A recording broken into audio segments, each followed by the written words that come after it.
نحمدہ و نصلی علی رسولہ الکریم بسم اللہ الرحمن الرحیم۔ معزز خواتین و حضرات، میں نے اپنے گزشتہ ویڈیوز میں اسلامی تاریخ کے ایک مرد درویش حضرت عمر بن عبدالعزیز کے حالات زندگی پر روشنی ڈالنے کا جو سلسلہ شروع کیا تھا، اس کی آخری ویڈیو میں میں نے اس مرد کلندر کی اس تقریر پر ویڈیو بنانے کا وعدہ کیا تھا جو انہوں نے مسند خلافت سنبھالنے کے فوراً بعد کی تھی۔ میری آج کی ویڈیو اس مختصر سی تقریر اور دیگر حالات زندگی پر بنائی گئی ہے، اسے غور سے سنیں، امید ہے کہ ہم سب کے لیے نفع بخش ثابت ہوگی۔ مسئلہ خلافت سنبھالتے ہی آپ نے فرمایا، لوگوں قرآن مجید کے بعد ایسی کوئی کتاب نہیں اور حضرت محمد صلی اللہ علیہ وآلہ وسلم کے بعد کوئی نبی نہیں۔ میں کسی چیز کو شروع کرنے والا نہیں بلکہ پورا کرنے والا ہوں۔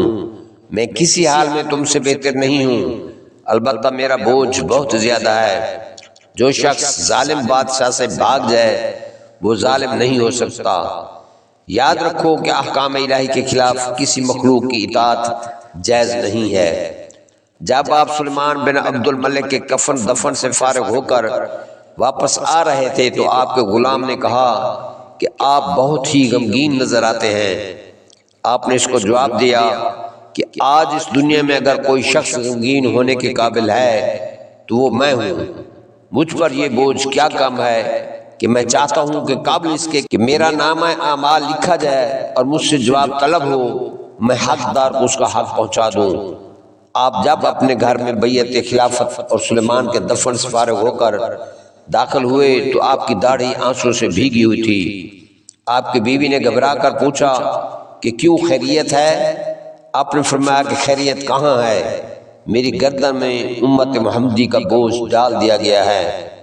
ننگے، بھوکے، بیمار، غلام، مسافر، قیدی، بچے، بوڑھے، کم حیثیت عیالدار وغیرہ سب کا بوجھ میرے سر پر آن پڑا ہے۔ اسی خوف میں رو رہا ہوں کہ کہیں قیامت میں مجھ سے پرسش ہو اور میں جواب نہ دے سکوں۔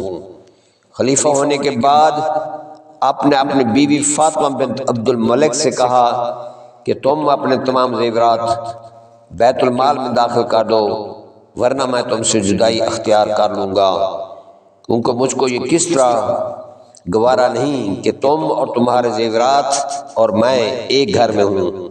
ان کی بیوی نے فوراً اپنے تمام زیورات جن میں وہ قیمتی موتی بھی تھا جو عبد الملک نے اپنی بیٹی کو دیا تھا سب مسلمانوں کے لیے بیت المال میں بھجوا دیے۔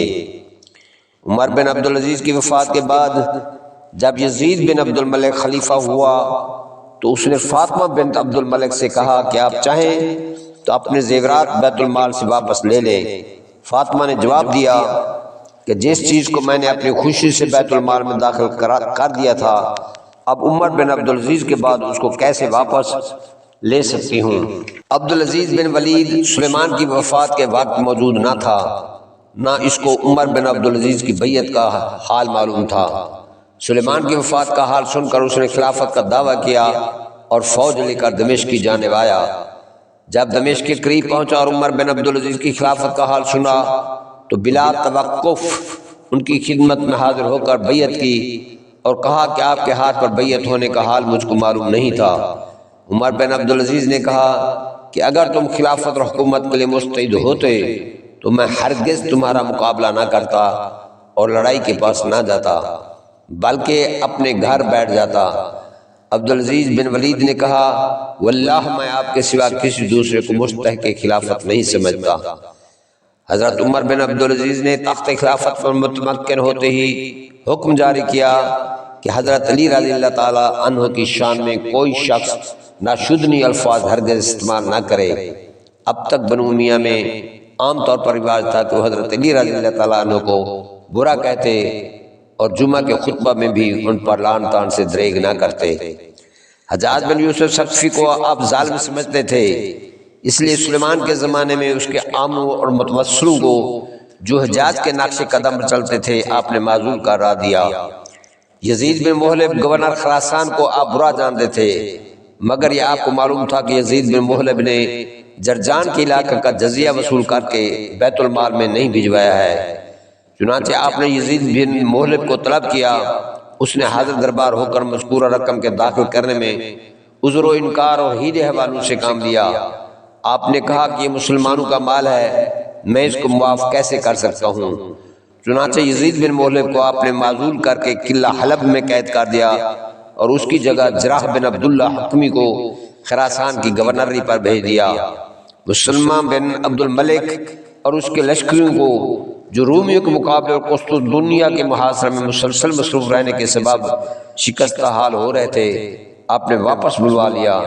چند روز کے بعد آپ کے پاس جراح بن عبداللہ حکمی گورنر خراسان کی نسبت شکایت پہنچی کہ وہ موالی کو بلا وظیفہ و رصد جہاد پر بھیج دیتا ہے اور زمینوں میں سے جو لوگ مسلمان ہو جاتے ہیں ان سے بھی خراج وصول کر لیتا ہے۔ آپ نے یہ شکایت سن کر جراح بن عبداللہ کے پاس حکم بھیجا کہ جو شخص نماز پڑھتا ہو اس کو جزیہ معاف کر دو۔ لوگ یہ سنتے ہی جوک در جوک اسلام میں داخل ہونے شروع ہو گئے۔ جراح بن عبداللہ کو ان نو مسلموں کی طرف سے اطمینان نہ تھا، اس نے ختنہ کے ذریعہ لوگوں کا امتحان لیا۔ حضرت عمر بن عبدالعزیز کو یہ خبر پہنچی تو انہوں نے جراح کو لکھ بھیجا کہ آن حضرت صلی اللہ علیہ وآلہ وسلم کو اللہ تعالیٰ نے داعی بنا کر مبعوث کیا ہے، خائن بنا کر نہیں بھیجا۔ اس کے بعد آپ نے جراح بن عبداللہ کو اپنے پاس طلب کیا۔ جراح اپنی طرف سے عبد الرحمن بن نعیم کو اپنا نائب مقرر کر کے خود دربار خلافت میں حاضر ہوا۔ آپ نے اسے دریافت کیا کہ تم کب خراسان سے روانہ ہوئے تھے؟ اس نے عرض کیا کہ ماہ رمضان المبارک میں۔ آپ نے فرمایا کہ جو شخص تجھ کو ظالم بتاتا ہے وہ سچا ہے، تو نے کیوں نہ وہیں قیام کیا اور ماہ سیام کے گزرنے کا انتظار کیوں نہ کیا؟ اس کے بعد آپ نے عبد الرحمن بن نعیم کو حرب اور نمازوں پر امیر مقرر کر کے عبد الرحمن کشیری کو خراج کا افسر مقرر کیا۔ آذربائیجان کے علاقہ پر دشمنوں نے حملہ کر کے مسلمانوں کو لوٹا۔ حضرت عمر بن عبدالعزیز نے ابن حاتم باہلی کو فوج دے کر اس طرف روانہ کیا۔ اس نے وہاں پہنچ کر دشمنوں کو قرار واقعی سزا دی اور اسلامی روب از سر نو قائم کیا۔ سندھ کے لوگوں اور وہاں کے راجاؤں نے آپ کے ہی عہد میں بطیب خاطر اسلام قبول کیا اور سندھ میں اسلام کی خوب اشاعت ہوئی۔ اندلس کی طرف ضرورت پیش آئی تو آپ نے اس طرف فوج ساز و سامان روانہ کی۔ اس طرح رومیوں کے مقابلے میں بھی فتوحات حاصل ہوئیں۔ معزز خواتین و حضرات، میں آج کی ویڈیو یہیں پر ختم کرتا ہوں۔ اللہ نے چاہا تو اپنی نئی ویڈیو کے ساتھ جلد حاضر خدمت ہوں گا۔ تب تک مجھے دیجیے اجازت، اپنا رکھیے گا خیال۔ امید کرتا ہوں کہ میری آج کی ویڈیو آپ کو پسند آئی ہوگی، اس لیے اسے لائک اور شیئر کرنے میں ہرگز تکلف نہ کیجیے۔ میرے جن کرم فرماؤں نے ابھی تک میرے چینل بانگ جرس کو سبسکرائب نہیں کیا، ان سے ایک بار پھر گزارش ہے کہ وہ اس کو سبسکرائب کر دیں تاکہ آنے والی نئی ویڈیو کا نوٹیفیکیشن انہیں وقت پر ملتا رہے۔